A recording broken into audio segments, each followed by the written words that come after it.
जब मनुष्य निर्मल ज्ञान रूपी जल में स्नान कर लेता है, तब उसके हृदय में राम भक्ति छा रहती है।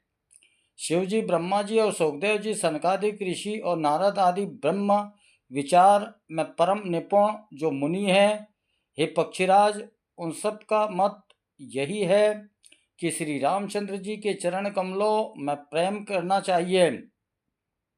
श्रुति, पुराण और सभी ग्रंथ कहते हैं कि श्री रघुनाथ जी की भक्ति के बिना सुख नहीं है।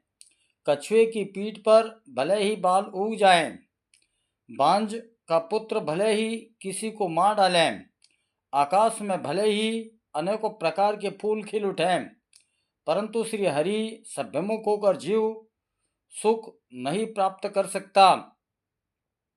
मृग तृष्णा के जल को पीने से भले ही प्यास बुझ जाए, खरगोश के सिर पर भले ही सींग निकल आए, अंधकार भले ही सूर्य का नाश कर दें, परंतु श्री रामचंद्र जी से विमुख होकर जीव सुख नहीं पा सकता। बर्फ से भले ही अग्नि प्रकट हो जाए, परंतु श्री रामचंद्र जी से विमुख होकर कोई भी सुख नहीं पा सकता। जल को मथने से भले ही घी उत्पन्न हो जाए और बालू से भले ही तेल निकल आए, परंतु श्री हरि के भजन के बिना संसार रूपी समुद्र से नहीं तरा जा सकता। यह सिद्धांत अटल है। प्रभु मच्छर को ब्रह्म कर सकते हैं और ब्रह्म को मच्छर से भी तुच्छ बना सकते हैं। ऐसा विचार कर चतुर पुरुष सब संदेह त्याग कर श्री रामचंद्र जी को ही भजते हैं।